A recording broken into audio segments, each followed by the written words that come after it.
الحمد لله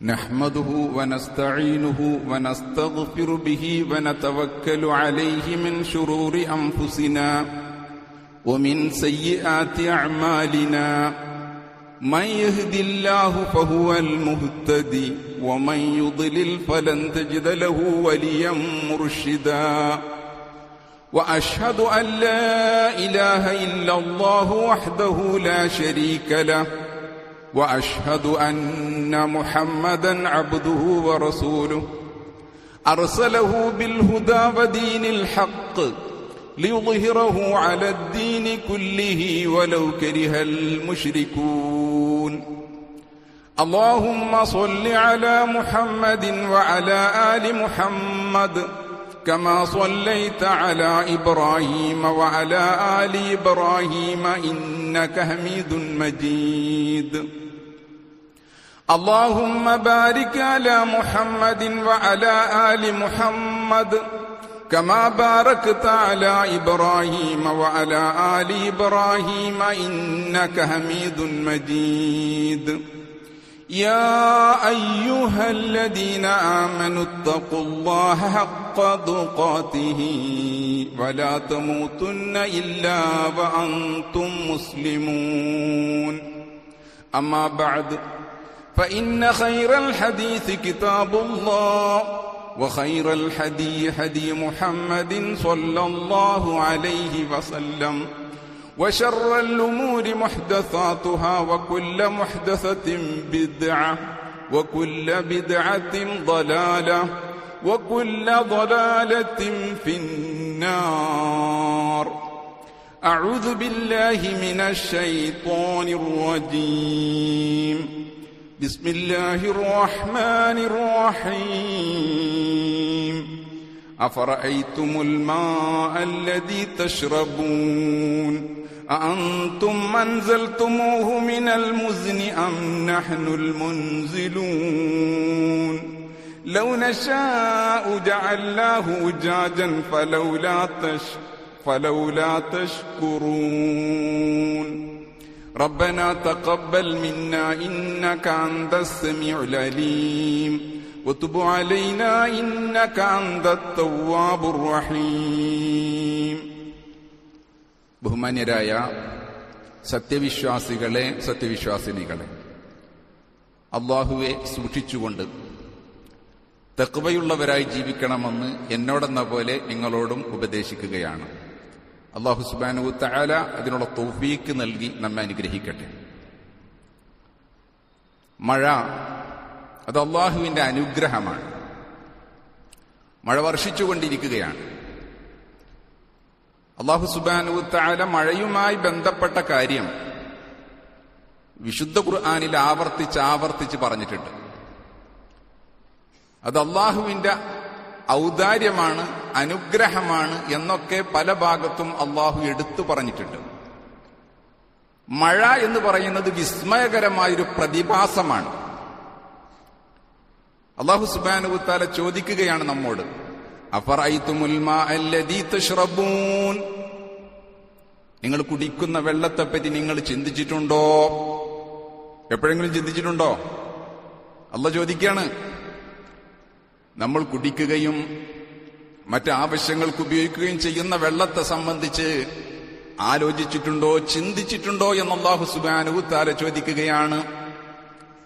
എന്നിട്ട് അല്ലാഹു സുബ്ഹാനഹു തആല തുടർന്ന് പറയുന്നത്, അഫറഅയ്തുമുൽ മാഅ അല്ലദീ തശ്റബൂൻ അഅൻതും അൻസൽതുമൂഹു മിനൽ മുസ്നി അം നഹ്നുൽ മുൻസിലൂൻ, ആ വെള്ളത്തെ മേഘത്തിൽ നിന്ന്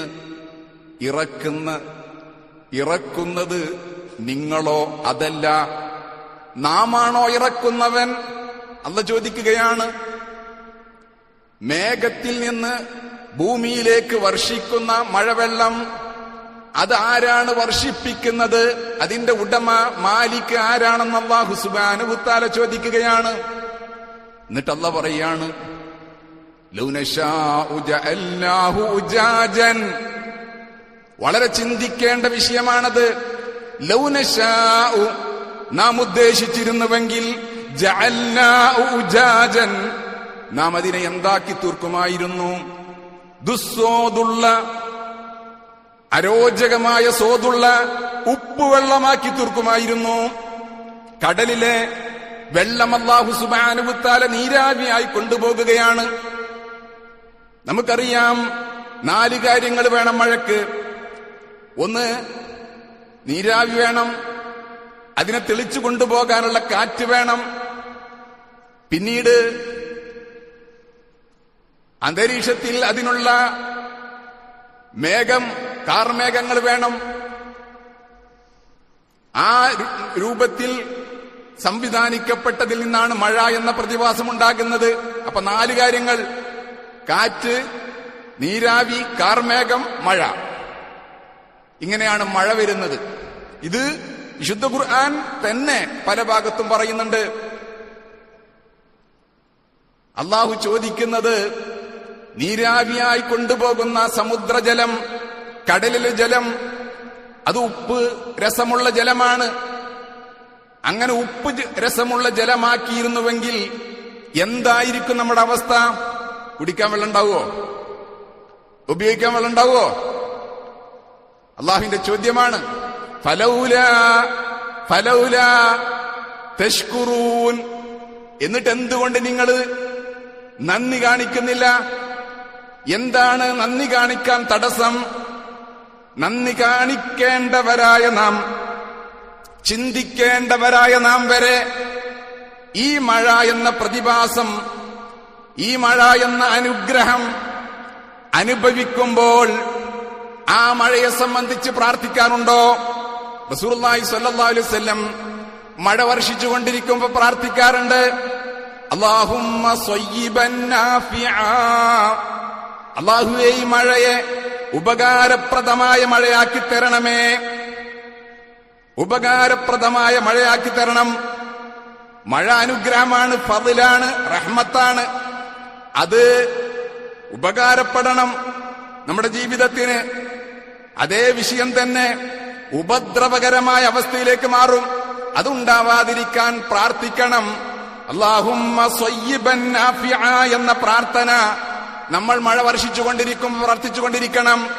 മഴ അവസാനിച്ചാൽ, നിലച്ചാൽ, മുതിർന ബിഫദ്ലില്ലാഹി വറഹ്മതിഹി, മുതിർന ഞങ്ങൾക്ക് മഴ ലഭിച്ചു, ബിഫദ്ലില്ലാ അല്ലാഹുവിന്റെ ഔദാര്യം കൊണ്ട്, വറഹ്മതിഹി അവന്റെ കാരുണ്യം കൊണ്ടും, അള്ളാന്റെ ഔദാര്യം കൊണ്ടും കാരുണ്യം കൊണ്ടും മഴ ലഭിച്ചു എന്ന് പറയണം. മഴ കൂടുതലാവുകയാണെങ്കിൽ, മഴ നമുക്ക് പ്രയാസകരമാണെങ്കിൽ, അല്ലാഹുമ്മ ഹവാലൈനാ വലാ അലൈനാ, ഈ മഴയെ തിരിച്ചുവിടണം. ഞങ്ങളുടെ പ്രദേശത്ത് ഇല്ലാത്ത പ്രദേശത്തേക്ക് തിരിച്ചുവിടണം. ഞങ്ങളിൽ വർഷിപ്പിക്കല്ല അല്ലാ, പ്രാർത്ഥിക്കണം. ഇങ്ങനെയുള്ള പ്രാർത്ഥനകളിലൂടെയാണ് അള്ളാഹുവിന്റെ ഔദാര്യത്തെ സ്വീകരിക്കേണ്ടത്. എത്ര കാലാവസ്ഥയിലുള്ള മാറ്റം നമ്മെ അത്ഭുതപ്പെടുത്തുന്നില്ലേ? എത്ര ചിന്തനീയമായ കാര്യങ്ങളാണ് അല്ലാഹു സുബ്ഹാനഹു വ തആല ഇതിലൂടെ നമുക്ക് നൽകുന്നത്. ഒരുപാട് പാഠമാണ്. ആ പാഠം നാം ഉൾക്കൊണ്ടുകൊണ്ട് മുന്നോട്ട് പോകണം. മാത്രമല്ല, കാറ്റ് മഴയുമായി ബന്ധപ്പെട്ട ഒരു പ്രധാന കാര്യമാണ്. ഹുവല്ലദീ യുർസിലു റിയാഅ ബുശ്റൻ ബൈന യദൈ റഹ്മതിഹി, കാറ്റ്, ഇളം തെന്നല്, ആദ്യങ്ങനെ ഇളം തെന്നല് വരും. പിന്നെയാണ് ആ കാറ്റാണ് കാർമേഘങ്ങളെ വഹിക്കുന്നത്. പിന്നെ അതിനെ വിഘടിക്കാൻ സഹായിക്കുന്നതും കാറ്റാണ്. അങ്ങനെയാണ് മഴ ഉണ്ടാകുന്നത്. ആ പ്രതിഭാസം, ആ പ്രതിഭാസത്തിലുള്ള കാറ്റിനെ പറ്റി അല്ലാഹു പറയാണ്, അവനാണ് ആ കാറ്റിനയക്കുന്നവൻ. ആ കാറ്റ് അള്ളാഹുവിന്റെ കാരുണ്യത്തിന് മുമ്പായി സന്തോഷസൂചകമായി അല്ലാഹു സുബ്ഹാനഹു വ തആല കാറ്റിനയക്കുന്നു. അതേ മഴ വർഷിക്കുന്നതിന് മുമ്പ് ഒരു ചെറിയ കാറ്റ് വരും. ആ കാറ്റ് മഴയ്ക്ക് വേണ്ടിയുള്ള കാറ്റാണ്. പക്ഷെ ആ കാറ്റെങ്ങാനും ശക്തി പ്രാപിച്ചാലോ? കാറ്റ് അനിവാര്യമാണ്. കാറ്റ്, ഒരുപാട് കാര്യങ്ങൾ കാറ്റിലൂടെ സംഭവിക്കുന്നുണ്ട് എന്ന് ശാസ്ത്രം തന്നെ പറയുന്നുണ്ട്. എന്നാൽ അത് ശക്തമായാലോ, അത് തീവ്രമായാലോ അവിടെയും നമ്മുടെ കയ്യില് അതിനെ തടുക്കാൻ, നിയന്ത്രിക്കാൻ ഇതൊക്കെ വർദ്ധിക്കുകയാണെങ്കിൽ, പേമാരിയായി മഴ വർഷിക്കുകയാണെങ്കിൽ, കാറ്റ് അമിതമായി വീശുകയാണെങ്കിൽ, അങ്ങനെയുള്ള പ്രകൃതിപരമായ എന്തൊക്കെയുണ്ടോ പ്രതിഭാസങ്ങളത് അമിതമായി സംഭവിക്കുകയാണെങ്കിൽ നമ്മുടെ ശാസ്ത്രമാർഗങ്ങളും നമ്മുടെ സാങ്കേതിക വിദ്യകളും മനുഷ്യന്റെ എല്ലാ പ്രാപ്തിയും കഴിവുകളും ഉപയോഗിച്ചാലും ഒന്നും ചെയ്യാൻ സാധ്യമല്ല എന്ന് നിരന്തരമായി നമ്മൾ കണ്ടുകൊണ്ടിരിക്കുന്നതാണ്, കേട്ടുകൊണ്ടിരിക്കുന്നതാണ്, അറിഞ്ഞുകൊണ്ടിരിക്കുന്നതാണ്. എന്നിട്ടും നമുക്ക് ബോധം വരുന്നില്ല. വിശ്വാസികൾക്ക് വരെ ഈ രൂപത്തിലുള്ള ചിന്ത വരാത്തത് ഈമാനിന്റെ പോരായ്മ കൊണ്ടാണ്. അള്ളാന്റെ റസൂല് കാറ്റിങ്ങനെ അമിതമായി കണ്ടാൽ അവിടുത്തെ മുഖം വിവർണമാകും. അവിടുത്തെ മുഖം വിവർണമായിട്ട് ആകാശത്തിലേക്ക് നോക്കി പ്രവാചകൻ പ്രാർത്ഥിക്കും, അല്ലാഹുമ്മ ഇന്നി അസ്അലുക ഖൈറാ, അല്ലാഹുവേ ഈ കാറ്റിന്റെ ഖൈറ്, നന്മ നിന്നോട് ഞാൻ ചോദിക്കുകയാണ്. വഅഊദു ബിക മിൻ ശർരിആ, ഇതിന്റെ ദോഷം, ഇതിന്റെ എന്തൊക്കെ പ്രയാസങ്ങൾ ഇത് മുഖേന ഉണ്ടോ അതിൽ നിന്ന് അഭയം തേടുകയാണ്. ഇനിയും പ്രാർത്ഥനകളുണ്ട് കാറ്റുമായി ബന്ധപ്പെട്ട, ഇടിയും മിന്നലുമായി ബന്ധപ്പെട്ട.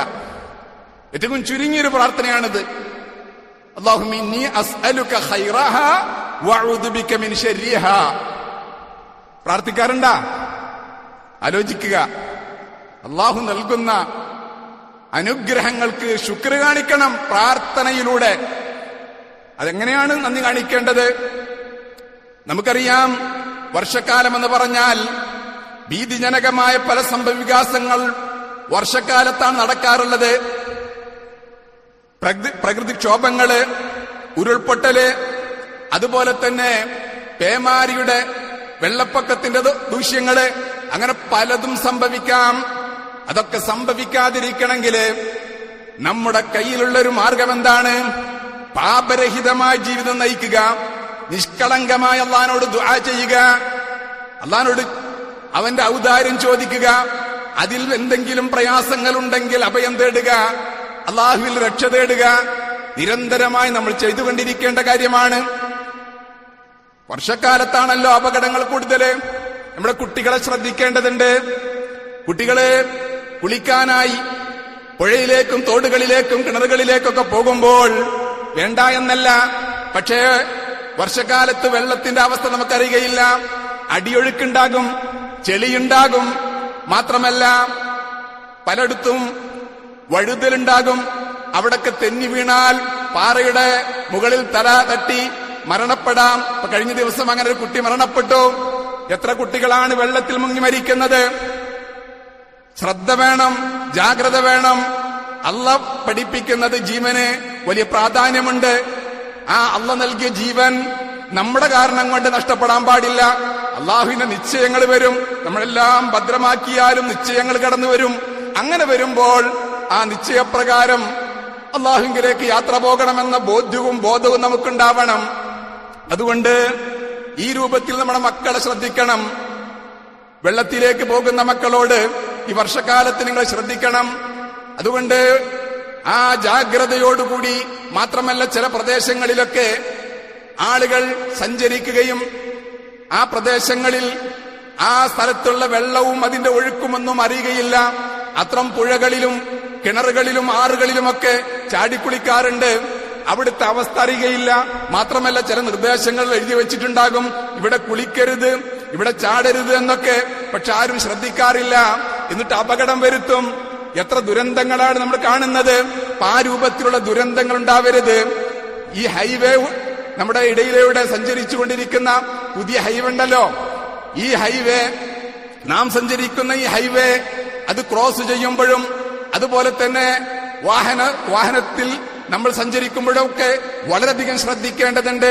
കാരണം ഹൈവേ, പുതിയ ഹൈവേ അത് വന്നതിന് ശേഷം വാഹനങ്ങൾക്ക് സ്പീഡ് കൂടുതലാണ്. സ്വാഭാവികമായ അപകടങ്ങൾ ഉണ്ടാവാം. ക്രോസ് ചെയ്യുന്ന ആളുകൾ രണ്ട് ഭാഗത്തേക്കും ശ്രദ്ധിക്കേണ്ടതുണ്ട്.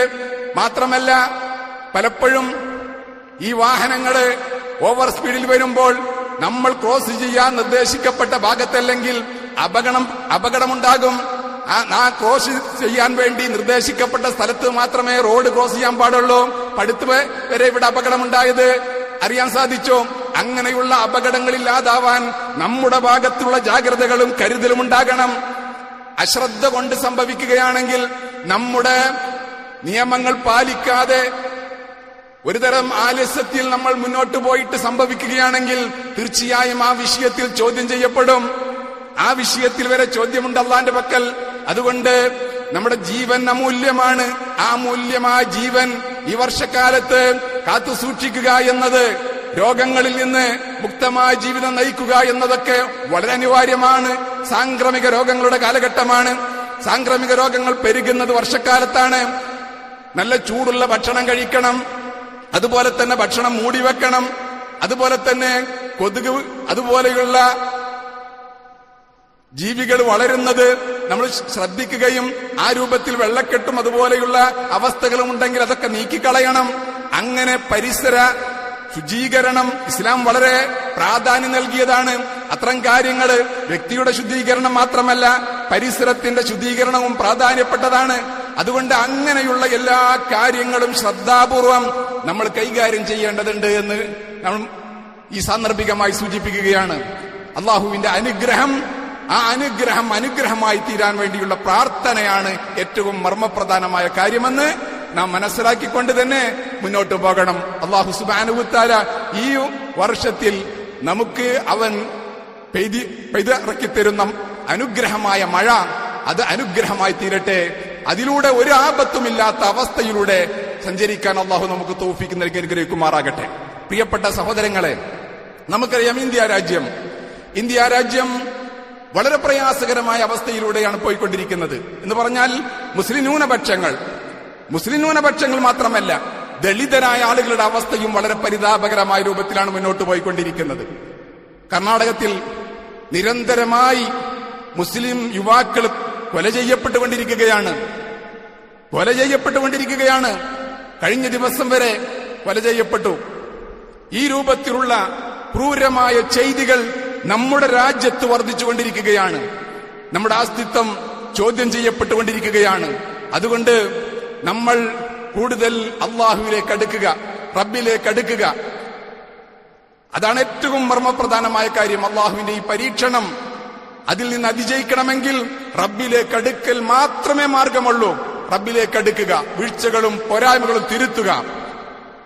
ഇവിടെയുള്ള സംവിധാനങ്ങളൊക്കെ, ആ സംവിധാനങ്ങൾ നമുക്ക് അനുകൂലമാണ് എന്ന് വിശ്വസിക്കുന്ന സംവിധാനങ്ങളും പാർട്ടികളും വരെ നമുക്ക് അനുകൂലമായ തീരുമാനങ്ങളും അതുപോലെ തന്നെ രാജ്യത്ത് നിലവിലുള്ള നിയമങ്ങളുടെ അകത്തുള്ള ആ രൂപത്തിൽ തന്നെ, പുറത്തുള്ള നിയമമല്ല, അകത്ത് നിയമ സംവിധാനത്തിന്റെ ഉള്ളിലുള്ളതുവരെ നമുക്ക് അനുകൂലമായി തീരുന്ന ഒരവസ്ഥ ഇല്ലാതെ പോയിക്കൊണ്ടിരിക്കുന്ന ഒരു കാലഘട്ടത്തിലാണ് നമ്മൾ ജീവിച്ചുകൊണ്ടിരിക്കുന്നത് എന്ന് നമ്മൾ ഓർക്കേണ്ടതുണ്ട്.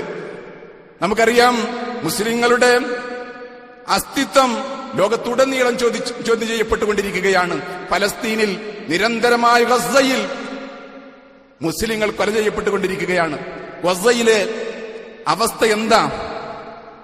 ഭക്ഷണമില്ല, കരണ്ടില്ല, ചികിത്സയില്ല, വെള്ളമില്ല. 90% വീടുകളും തകർക്കപ്പെട്ടു കഴിഞ്ഞു. അതുപോലെ തന്നെ 88% ആരോഗ്യ കേന്ദ്രങ്ങൾ തകർക്കപ്പെട്ടു കഴിഞ്ഞു. അതുപോലെ തന്നെ കലാലയങ്ങൾ, വിദ്യാഭ്യാസ കേന്ദ്രങ്ങൾ എല്ലാം തകർക്കപ്പെട്ടു. 55,000-ഓളം ആളുകളെയാണ് ഇസ്രായേൽ എന്ന് പറയുന്ന സയനിസ്റ്റ് രാജ്യം കൊല ചെയ്തത്. അതിൽ 18,000 കുഞ്ഞുങ്ങളെ. അടുത്ത ദിവസം നിങ്ങളൊരു മരണം വായിച്ചിരിക്കും. എന്റെ പ്രിയപ്പെട്ട സഹോദരി സഹോദരന്മാരെ, ഈ പരിശുദ്ധ ദുൽഹജ്ജ് മാസത്തിൽ നമ്മൾ ആത്മപരിശോധന ചെയ്യുക. നമ്മൾ എത്ര ഭാഗ്യവാന്മാരാണ്. ഭാഗ്യവാന്മാരായ നമുക്ക് ചെറിയൊരു പ്രയാസം വരുമ്പോഴേക്ക് സഹിക്കാൻ കഴിയുന്നില്ല, അത് ഉൾക്കൊള്ളാൻ കഴിയുന്നില്ല. ഇപ്പൊ കഴിഞ്ഞ ദിവസം പെരുമ്പിലാവില് ഒരു അപകടമുണ്ടായി. ഒരു 10ാം ക്ലാസ്സുകാരൻ സൈക്കിളുമായിട്ട് വരിക. സൈക്കിളുമായിട്ട് വരുമ്പോൾ ആ കുട്ടിയുടെ ഭാഗത്തൊരു തകരാറുമില്ല. കുട്ടി സൈക്കിള് ഉന്തിക്കൊണ്ട് പോകുകയാണ്. സൈക്കിൾ ചവിട്ടിയല്ല, കാരണം റിപ്പയർ ചെയ്തതിനു ശേഷം ഉന്തി വീട്ടിലേക്ക് കൊണ്ടുപോകുകയാണ് ഒരു സൈഡിലൂടെ. അപ്പോഴാണ് ഒരു വാഹനം വന്ന് ആ കുട്ടിയെ തട്ടിത്തെറിപ്പിക്കുകയും കുട്ടി തൽക്ഷണം മരണപ്പെടുകയും ചെയ്തു. തൊട്ടടുത്ത ഹോസ്പിറ്റൽ, അൻസാർ ഹോസ്പിറ്റലിലേക്ക് ആ കുട്ടിയെ കൊണ്ടുപോയി. കുട്ടിയപ്പോഴേക്കും മരിച്ചിരിക്കുന്നു. കാഷ്വാലിറ്റിയിൽ അവിടുത്തെ ജീവനക്കാരിയായ ഒരു സഹോദരിയുടെ മകനാണത്. അവര് കാണുകയാണ്. നമ്മുടെയൊക്കെ ജീവിതത്തിലെ പല രംഗങ്ങളെപ്പറ്റി നമ്മൾ ചിന്തിക്കണം. ഏതാണ്, ആരാണ് ഈ വന്നിരിക്കുന്നത് എന്നൊന്നും അവർക്കറിയില്ല. ആദ്യം കാണുന്നത് അവരുടെ ഈ കുഞ്ഞിന്റെ മുഖമാണ്. അവര് മോഹാലിസപ്പെട്ട് വീണു. മറ്റുള്ളവര് പ്രാഥമിക ചികിത്സക്കായി ഒരുങ്ങിയപ്പോ മരണം സംഭവിച്ചു കഴിഞ്ഞിരിക്കുന്നു. മോഹാലിസപ്പെട്ട് വീണു ആ ഹോസ്പിറ്റൽ നഴ്സ്. ഞാൻ അവരെ കുറ്റപ്പെടുത്തല്ല, അവർക്ക് ക്ഷമയും സഹനവും നൽകട്ടെ, ആ നഷ്ടത്തിന് അള്ളാഹു പ്രതിഫലം നൽകട്ടെ എന്ന് പ്രാർത്ഥിക്കുകയും ആ കുട്ടിക്ക് അള്ളാഹു മഗ്ഫിറത്ത് നൽകട്ടെ എന്ന് പ്രാർത്ഥിക്കുകയാണ്. ഞാൻ പറഞ്ഞു വരുന്നത്, മോഹാലസ്യപ്പെട്ട് വീഴുന്ന ആ കാഴ്ച ഞാനാണെങ്കിലും അങ്ങനെ തന്നെയാണ്. പെട്ടെന്ന് അത് സംഭവിക്കാതിരിക്കട്ടെ എന്ന് പ്രാർത്ഥിക്കുകയാണ്. നമ്മളൊക്കെ അങ്ങനെ തന്നെയാണ്. ഇങ്ങനൊരു സംഭവം കേട്ടാൽ, അറിഞ്ഞാൽ ഞാനും നിങ്ങളും പെട്ടെന്ന് മോഹാലസ്യപ്പെട്ട് വീണേക്കാം. എന്നാൽ അലാ അൽ നജ്ജാർ, ഡോക്ടർ അലാ അൽ നജ്ജാർ, അവർക്ക് 10 മക്കളാണ്. ആ 10 മക്കൾ ഇവർ ഹോസ്പിറ്റലാണ്. ആ സന്ദർഭത്തിലാണ് ഇസ്രായേൽ ബോംബ് വർഷിക്കുന്നത്. ആ ബോംബ് വർഷത്തിൽ വീട് തകർന്നു. 9 മക്കളും കൊല്ലപ്പെട്ടു.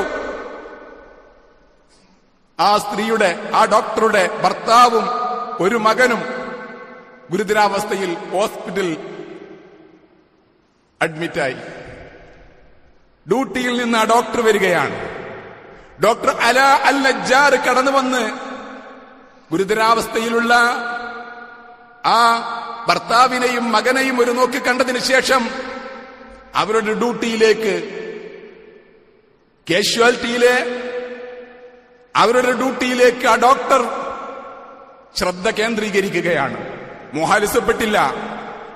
അള്ളാഹുവിനെ പറ്റി മോശമായ വാക്കുകൾ പറഞ്ഞില്ല. ആ ഡോക്ടർ കുട്ടികളുടെ ഡോക്ടറാണ്. ആ ഡോക്ടർ സധൈര്യം പരിക്കേറ്റ് വരുന്ന കുട്ടികളെ പരിചരിച്ചുകൊണ്ട് കഴിഞ്ഞുകൂടുന്ന കാഴ്ച നമ്മൾ ആലോചിക്കണ്ടേ, ചിന്തിക്കണ്ടേ? വിസ്മയമല്ലത്? അവരുടെ മനസ്സിൽ നിറഞ്ഞു നിൽക്കുന്ന ഈമാനിന്റെ ശക്തി, ഈമാനിന്റെ ഗാംഭീര്യം, അത് നമ്മെ അത്ഭുതപ്പെടുത്തുന്നില്ലേ? ലോകത്തെ അത്ഭുതപ്പെടുത്തുന്നുണ്ട്. യൂറോപ്യന്മാരെ അതിനെ സംബന്ധിച്ച് ആലോചിക്കുകയാണ്, ചിന്തിക്കുകയാണ്. പലരുടെയും ഇസ്ലാമിലേക്കുള്ള പ്രവേശനത്തിന് കാരണമായി തീർന്നിട്ടുണ്ട്. പക്ഷെ നമ്മുടെ നാട്ടിൽ എന്താ പറയുന്നറിയുമോ? നമ്മുടെ നാട്ടിലുള്ള ആലോചന, ഡോക്ടറായിട്ടും 10 പ്രസവിച്ചല്ലേ, ഡോക്ടറായിട്ടും 10 പ്രസവിച്ചല്ലേ എന്നാണ് നമ്മുടെ നാട്ടിലെ ചർച്ച.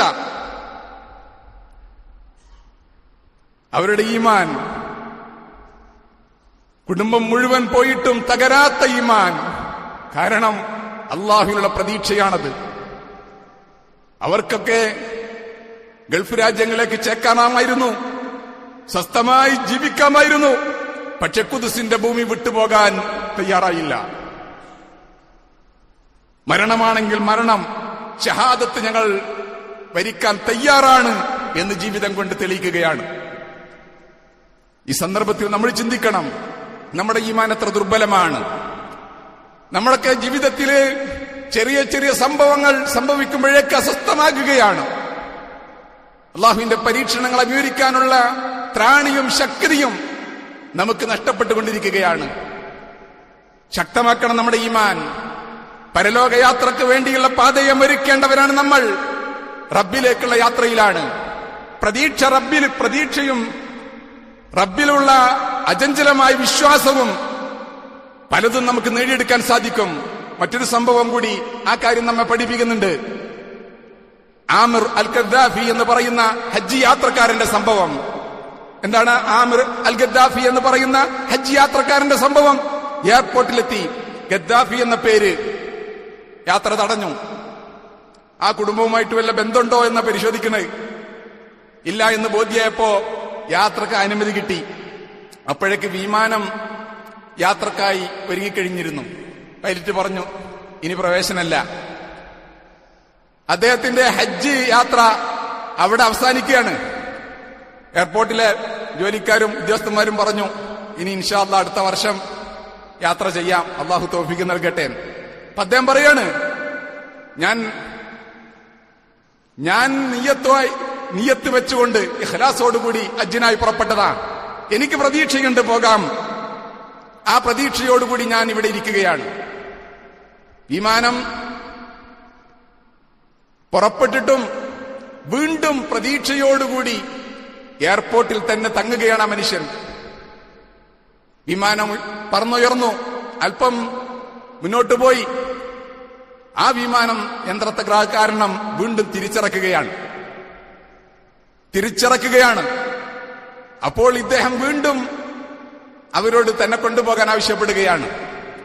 പക്ഷേ പൈലറ്റ് സമ്മതിച്ചില്ല. കാരണം ഒരാൾക്ക് വേണ്ടി വീണ്ടും എന്തു വേണം? എല്ലാ സംവിധാനങ്ങളും ഒരുക്കണം.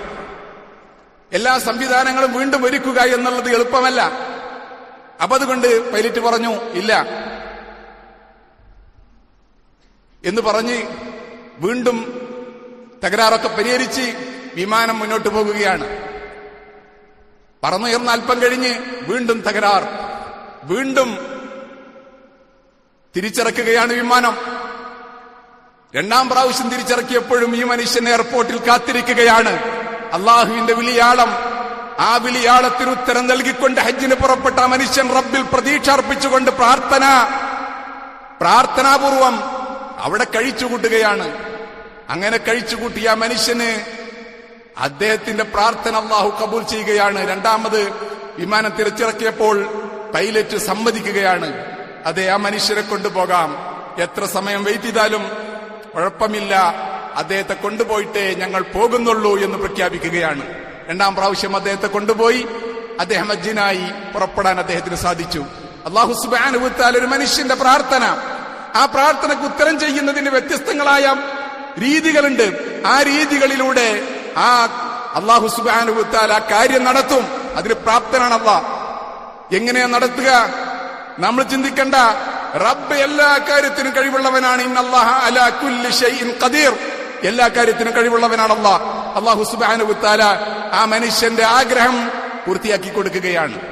പ്രിയപ്പെട്ടവരെ, പ്രതീക്ഷ അർപ്പിച്ചുകൊണ്ട് റബ്ബിൽ അവലംബിച്ചുകൊണ്ട് മുന്നോട്ട് പോകാൻ നമുക്ക് സാധിക്കണം. റബ്ബിൽ നമ്മുടെ എല്ലാ കാര്യങ്ങളും അർപ്പിക്കുകയും അവനോട് നമ്മുടെ കാര്യങ്ങൾ പറയുകയും ചെയ്യുക എന്ന ആ ഒരു അവസ്ഥയിലേക്ക് ഉയരാൻ നമുക്ക് സാധിക്കണം. അങ്ങനെ സാധിച്ചാൽ അല്ലാഹു സുബ്ഹാനഹു വ തആല നമ്മെ ആദരിക്കുക തന്നെ ചെയ്യും. ആ മനുഷ്യൻ റബ്ബിന് ശുക്ർ ചെയ്തു. ലോകം മുഴുവൻ അല്ലാഹു സുബ്ഹാനഹു വ തആലയുടെ മഹാത്മ്യം വാഴ്ത്തി. നമ്മുടെ കേരളത്തിലായിരുന്നുവെങ്കിലോ ലോകം മുഴുവൻ അല്ലാഹുവിന്റെ മഹാത്മ്യം വാഴ്ത്തി. റബ്ബ് എന്താണ് ഉദ്ദേശിക്കുന്നത് അത് നടപ്പിലാക്കുമെന്ന ആ ദൃഷ്ടാന്തം ലോകത്തിന് അല്ലാഹു സുബ്ഹാനഹു വ തആല കാണിച്ചു കൊടുക്കുകയാണ്. നമ്മുടെ കേരളത്തിലാണ് ഈ സംഭവം ഉണ്ടായിരുന്നതെങ്കിൽ നേരെ തിരിച്ചാണ് പറയുക, ആ മനുഷ്യന്റെ പ്രത്യേകതയാണെന്ന് പറയുകയും ആ മനുഷ്യൻ ഒരു ആരാധിക്കപ്പെടുന്ന വ്യക്തിയായി തീരുകയും ചെയ്യും. നമ്മുടെ അവസ്ഥ അതാണ്. ഈ രൂപത്തിലുള്ള ദൃഷ്ടാന്തങ്ങളൊക്കെ നമുക്ക് പാഠമായി തീരേണ്ടതുണ്ട്. അതുകൊണ്ട് ഈ പരിശുദ്ധമായ ദിവസങ്ങളിൽ റബ്ബിലേക്ക് അടുക്കാൻ ശ്രമിക്കുക. വിശുദ്ധ ഖുർആൻ പാരായണം, ദുആ ദിക്റുകള്, ഐച്ഛികമായ നോമ്പ്, സദഖാത്തുകള്, അങ്ങനെയുള്ള എല്ലാ കർമ്മങ്ങളുമായിട്ട് മുന്നോട്ട് പോകാൻ നമുക്ക് സാധിക്കേണ്ടതുണ്ട്. ഏറ്റവും കൂടുതൽ നമ്മൾ അധികരിപ്പിക്കേണ്ടതിൽ ദിക്റ് ലാ ഇലാഹ ഇല്ലല്ലാഹ്, ലാ ഇലാഹ ഇല്ലല്ലാഹു വഹ്ദഹു ലാ ശരീക ലഹു ലഹുൽ മുൽക്കു വലഹുൽ ഹംദു വഹുവ അലാ കുല്ലി ഷൈഇൻ ഖദീർ. ഈ ദിക്റാണ് ഏറ്റവും അധികം ഈ ദിവസങ്ങളിൽ അധികരിപ്പിക്കേണ്ടത്. അഫ്ദൽ ദിക്റാണത്. മാത്രമല്ല അറഫാ ദിനത്തിലെ ഏറ്റവും ശ്രേഷ്ഠമായ ദുആ ലാ ഇലാഹ ഇല്ലല്ലാഹ് വഹ്ദഹു ലാ ശരീക ലഹു ലഹുൽ മുൽക്കു വലഹുൽ ഹംദു വഹുവ അലാ കുല്ലി ഷൈഇൻ ഖദീർ. തക്ബീർ. ഇതാണ് ഏറ്റവും ശ്രേഷ്ഠമായ ദുആ. ദിക്ർ മാത്രമല്ല, ഇത് ദുആ കൂടിയാ. അപ്പൊ അതുകൊണ്ട് ഇത് പറഞ്ഞാ മതി. നമ്മുടെ ആഗ്രഹം മനസ്സിൽ വെച്ചിട്ട് ഈ ദിക്ർ ചൊല്ലിയാ മതി. ഒന്നും പറയേണ്ട ആവശ്യമില്ല. ആഗ്രഹം മനസ്സിലുണ്ടായി, എന്തൊക്കെ ആഗ്രഹമുണ്ട് ആ ആഗ്രഹം മനസ്സിൽ വെച്ചാൽ മതി. പിന്നെ ഇതിങ്ങനെ ചെല്ലുക. അള്ളാഹു നിറവേറ്റി തരും, തൗഫീഖ് നൽകുമാറാകട്ടെ. അതുകൊണ്ട് ദുആ ദിക്റുകള് അതുപോലെയുള്ള സൽക്രമങ്ങളുമായി റബ്ബിലേക്ക് അടുക്കണം. വളരെ പരിശുദ്ധങ്ങളായ ദിനമാണ്. ആ പരിശുദ്ധങ്ങളായ ദിനങ്ങളില് ഒരു സെക്കൻഡും നഷ്ടപ്പെടുത്താതെ കൂടുതൽ അമലുകളുമായി റബ്ബിലേക്ക് അടുക്കാനുള്ള ശ്രമങ്ങളാണ് നമ്മുടെ ഭാഗത്തുണ്ടാകേണ്ടത്. നമുക്കറിയാം, ഈ മാസത്തില് ദുൽഹജ്ജ് 9 ഏറ്റവും ശ്രേഷ്ഠമായ ദിനം, അറഫാ ദിനം. ആ അറഫാ ദിനം ഏറ്റവും ശ്രേഷ്ഠമായ ദിനമാണ്. ആളുകളെ നരകത്തിൽ നിന്ന് അല്ലാഹു സുബ്ഹാനഹു വ തആല ഏറ്റവും അധികം മോചിപ്പിക്കുന്ന ദിവസമാണ്. നമ്മുടെ ഇസ്തിഗ്ഫാർ വർദ്ധിപ്പിക്കേണ്ട ദിവസമാണ്. റബ്ബിനോട് നമ്മൾ താഴ്ന്ന് വിനയത്തോടുകൂടി നമ്മുടെ പാപങ്ങൾ ഏറ്റു പറയേണ്ടത് ആ ദിവസത്തിലാണ്. കൂടുതലായി പറയേണ്ടത് ആ ദിവസത്തിലാണ്. അതുകൊണ്ട് നരകത്തിൽ നിന്ന് മോചനം ആഗ്രഹിച്ചുകൊണ്ട് ഈ ദിനങ്ങളൊക്കെ അള്ളാഹുവിലേക്ക് അടുക്കാനുള്ള ദിനങ്ങളാക്കി മാറ്റാൻ നമുക്ക് സാധിക്കേണ്ടതുണ്ട്. അതോടൊപ്പം നമ്മുടെ ദുൽഹജ്ജ് 9 നമ്മുടെ മാസപ്പിറവി അനുസരിച്ചാണ് നമ്മൾ പെരുന്നാൾ നിശ്ചയിക്കുന്നത്. നമ്മുടെ മാസപ്പിറവി അനുസരിച്ചാണ് ദുൽഹജ്ജ് 9 നാം നിശ്ചയിക്കുന്നത്. ആ ദുൽഹജ്ജ് 9 സുന്നത്തായ നോമ്പുണ്ട്. ആ സുന്നത്തായ നോമ്പെടുക്കണം. ആ നോമ്പിനെ പറ്റി റസൂലുള്ളാഹി സ്വല്ലല്ലാഹു അലൈഹി വസല്ലം പറഞ്ഞത് യുകഫിറു സനത്തൽ മാദിയത വൽ ബാഖിയ. അത് കഴിഞ്ഞു പോയൊരു വർഷത്തെയും വരാൻ പോകുന്നൊരു വർഷത്തെയും പാപങ്ങൾ പൊറുക്കപ്പെടും. പാപങ്ങൾ, ഒരു വർഷത്തെ പാപങ്ങള്, അത് കഴിഞ്ഞൊരു വർഷത്തെ, ഇനി വരാൻ പോകുന്നൊരു വർഷത്തെ, 2 വർഷത്തെ പാപങ്ങള് പൊറുക്കപ്പെടുന്ന വളരെ ശ്രേഷ്ഠമായ സുന്നത്തായ നോമ്പാണ് ദുൽഹജ്ജ് 9. ആ നോമ്പ് എന്ന് പറഞ്ഞാൽ അടുത്ത വെള്ളിയാഴ്ച ദിവസം നാം എടുക്കേണ്ട നോമ്പ് ആരും നഷ്ടപ്പെടുത്തരുത്. ആരോഗ്യമുള്ള, ശാരീരികമായ പ്രശ്നങ്ങള് ഇല്ലാത്ത ആളുകൾ എല്ലാവരും എടുക്കേണ്ടതുണ്ട്. പിന്നീട് നമ്മൾ ശ്രദ്ധിക്കേണ്ട കാര്യം യൗമുൻ നഹർ, പെരുന്നാളിന്റെ ദിവസം. അത് സാധാരണ നമുക്കറിയാം, ആ ദിവസം തുടങ്ങുന്നത് നമസ്കാരത്തിലൂടെയാണ്. പുതുവസ്ത്രം ധരിക്കുക, സുഗന്ധം പൂശുക, അതൊക്കെ അതിന്റെ സുന്നത്തായ ഭാഗങ്ങളാണ്. കുളിക്കുക, അങ്ങനെയുള്ള കാര്യങ്ങൾ നിർവഹിക്കുക. എന്തെങ്കിലും ഭക്ഷണം കഴിച്ചു പോകുക എന്ന സുന്നത്തില്ല. കഴിക്കുന്നതുകൊണ്ട് വിരോധമല്ല. ഈ പെരുന്നാളിനുള്ള സുന്നത്ത് ഉളുഹിയത്ത് വേഗം അറുക്കുക. അറുത്തതിന് ശേഷം ആ മാംസം കൊണ്ട് ഭക്ഷണം കഴിക്കലാണ് ഏറ്റവും പ്രബലമായ സുന്നത്ത് എന്ന് കാണാൻ കഴിയും. എന്താണ് പറയേണ്ടത് അറുക്കുമ്പോൾ? അറുക്കുന്ന ആളുകൾ ശ്രദ്ധിക്കേണ്ട കാര്യം പറഞ്ഞു.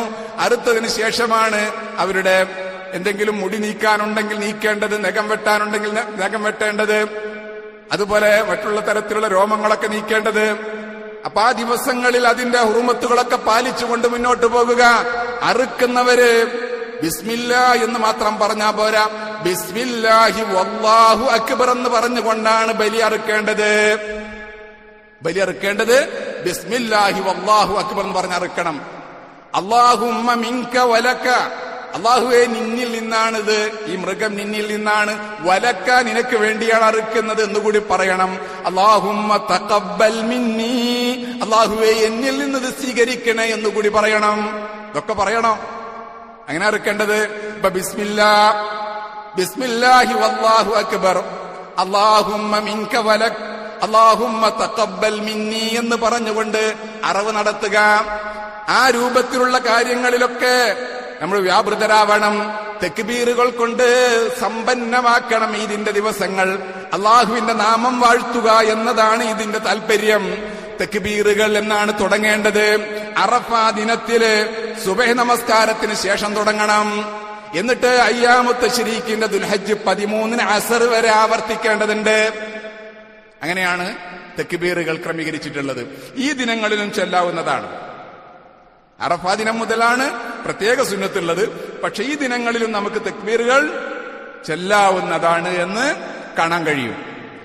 അപ്പൊ അങ്ങനെ തക്ബീറും തഹ്ലീലും തഹ്മീദുമായി കൂടുതൽ അള്ളാഹുവിലേക്ക് അടുക്കാൻ ശ്രമിക്കുക. അള്ളാഹു അനുഗ്രഹിക്കുമാറാകട്ടെ.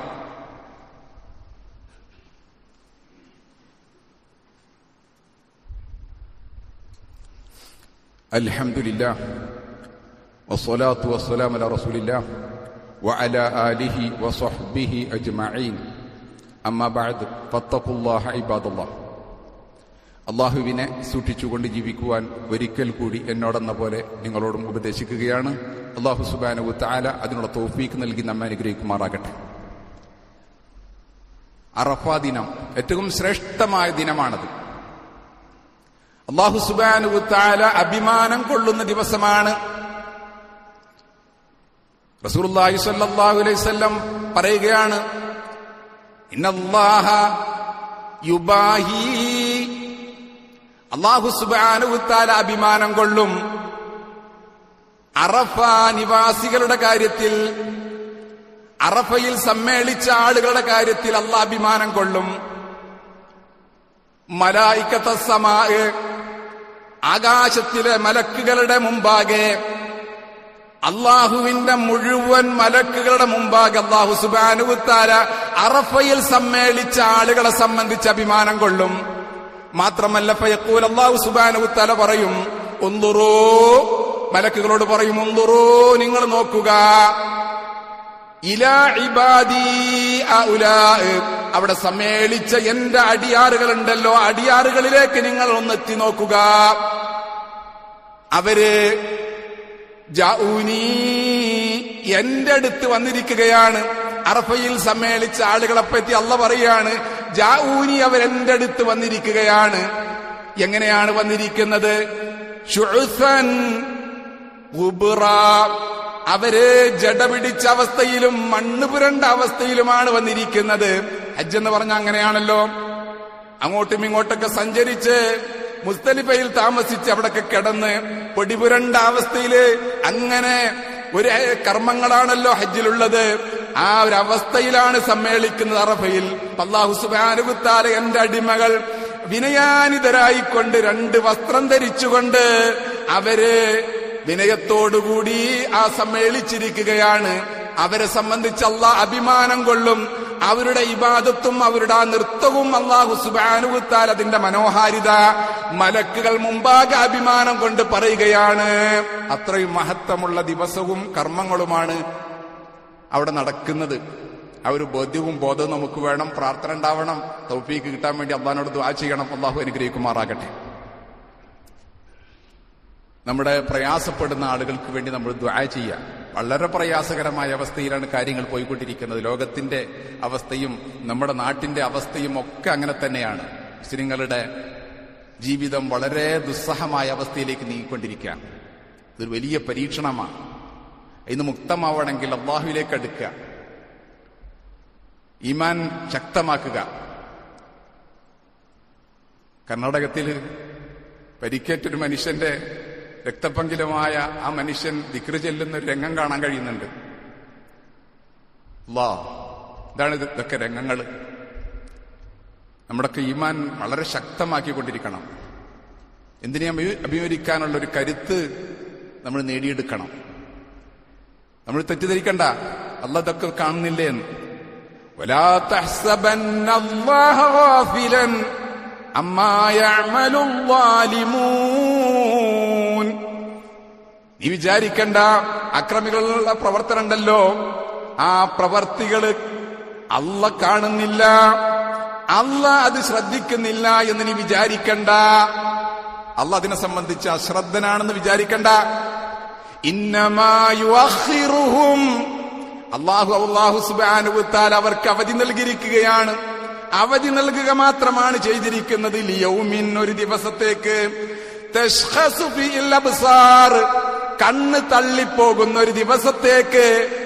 ഇസ്രായേൽ എന്ന് പറയുന്ന സയനിസ്റ്റ് രാജ്യത്തിന്, അതുപോലെ തന്നെ ഇന്ത്യയിലെ ഫാസിസ്റ്റുകൾ, ഈ തരത്തിലുള്ള വൃത്തികേട് കാണിക്കുന്ന ഫാസിസ്റ്റുകൾക്ക് എല്ലാം അല്ലാഹു സുബ്ഹാനഹു വതആല ഒരു ദിവസത്തേക്ക് അവധി നൽകിയിരിക്കുകയാണ്. അതുകൊണ്ട് അല്ലാഹു നടപടിയെടുക്കാൻ എന്തുകൊണ്ട് നടപടിയെടുക്കുന്നില്ല എന്ന് ചിന്തിച്ചു പോകേണ്ട സഹോദരങ്ങളെ. നമുക്ക് പ്രാർത്ഥിക്കാം. പ്രാർത്ഥിക്കുമ്പോൾ അതിന്റെ ഉത്തരം കിട്ടും. തീർച്ചയായും ഉത്തരം കിട്ടണം എന്ന പ്രതീക്ഷയോടുകൂടി, യഖീനോടുകൂടി നമുക്ക് ദുആ ചെയ്യാം. യാ അല്ലാഹ്, യാ റഹ്മാൻ, യാ റഹീം. അല്ലാഹ്, ലോകത്ത് വിഷമം അനുഭവിക്കുന്ന വിശ്വാസികൾക്കും വിശ്വാസിനികൾക്കും സമാധാനം നൽകണമല്ലാ, ആശ്വാസം നൽകണമല്ലാ, അവരുടെ പാദങ്ങളെ ഉറപ്പിച്ചു നിർത്തണമല്ലാ, അവരുടെ ദുരിതങ്ങൾക്ക് ആശ്വാസം നൽകണമല്ലാ, കടുത്ത പരീക്ഷണത്തിന് ഞങ്ങളെ വിധേയരാക്കരുതല്ലാ. റഹ്മാനായ അല്ലാ, വദൂദായ അല്ലാ, സത്താറായ അല്ലാ, ഞങ്ങൾക്ക് ആശ്വാസവും സമാധാനവും നൽകണമല്ലാ. ഞങ്ങളുടെ സഹോദരങ്ങൾ പീഡിപ്പിക്കപ്പെടുന്നുണ്ട്, അവർക്ക് ആശ്വാസം നൽകണമല്ലാ. രക്തസാക്ഷികളുടെ പ്രതിഫലം നൽകണമല്ലാ. അല്ലാഹുവേ, കടുത്ത പ്രയാസങ്ങളിൽ നിന്നും ദുരിതങ്ങളിൽ നിന്നും അപകടങ്ങളിൽ നിന്നും നാശങ്ങളിൽ നിന്നും ഞങ്ങളെയും ഞങ്ങളുടെ കുടുംബാംഗങ്ങളെയും സർവവിശ്വാസികളെയും വിശ്വാസിനികളെയും കാത്തുരക്ഷിക്കണമല്ലാ. അല്ലാഹുവേ, ഞങ്ങളുടെ അന്ത്യം നന്നാക്കണമല്ലാ, ഞങ്ങളുടെ ജീവിതം നന്നാക്കണമല്ലാ, ഞങ്ങളുടെ മക്കളെ നന്നാക്കണമല്ലാ, ഞങ്ങളെ ഇണകളെ നന്നാക്കണമല്ലാ, ഞങ്ങളുടെ മാതാപിതാക്കൾക്ക് ആശ്വാസം നൽകണമല്ലാ, ഞങ്ങളുടെ കൂട്ടത്തിൽ മരണപ്പെട്ടു പോയ മാതാപിതാക്കൾക്കും കുടുംബാംഗങ്ങൾക്കും മഗ്ഫിറത്തും മർഹമത്തും നൽകണമല്ലാ. അല്ലാഹുവേ, ഞങ്ങളുടെ കൂട്ടത്തിൽ നിന്ന് മരണപ്പെട്ടവരുമായി നാളെ ജന്നാത്തുൽ ഫിർദൗസിൽ ഒരുമിക്കാൻ ഞങ്ങൾക്ക് തൗഫീക്ക് നൽകി അനുഗ്രഹിക്കണമല്ലാ. ഞങ്ങളുടെ ഇബാദത്തുകളും ഞങ്ങളുടെ കർമ്മങ്ങളും സ്വീകരിക്കണമല്ലാ. ഞങ്ങളുടെ അവിവേകം കൊണ്ട് ഞങ്ങൾക്ക് സംഭവിച്ച വീഴ്ചകൾ പൊറുത്തുമാപ്പാക്കി തരണമല്ലാ. ഞങ്ങളുടെ അവിവേകം കൊണ്ട് ഞങ്ങളെ പിടികൂടരുതല്ലാ, ഞങ്ങളെ അപമാനിതരാക്കരുതല്ലാ, ഞങ്ങളെ വൃത്തികേടുകളിൽ നിന്ന് കാത്തുരക്ഷിക്കണമല്ലാ. അല്ലാഹുവേ, നിന്നെ കണ്ടുമുട്ടാനുള്ള തൗഫീക്ക് നൽകി അനുഗ്രഹിക്കണമല്ലാ. അല്ലാഹുവേ, നിന്റെ ദർശനം ഞങ്ങൾക്ക് നൽകണമല്ലാ. ഞങ്ങളുടെ പാപങ്ങൾ കഴുകിത്തരണമല്ലാ, ഞങ്ങളെ ഹൃദയങ്ങൾ ശുദ്ധിയാക്കി തരണമല്ലാ.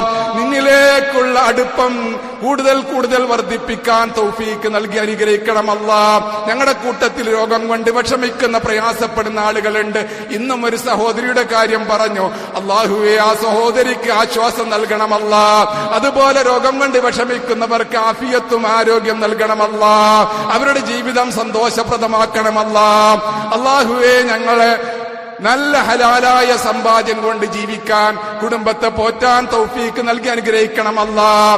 ഞങ്ങളുടെ കൂട്ടത്തിൽ നന്മ ചെയ്യുന്ന എല്ലാവരുടെയും നന്മ നീ കബൂൽ ചെയ്യണമല്ലാ. അല്ലാഹുവേ, ഞങ്ങൾക്ക് എല്ലാവർക്കും ഹജ്ജും ഉംറയും നിർവഹിക്കാൻ തൗഫീക്ക് നൽകി അനുഗ്രഹിക്കണമല്ലാ.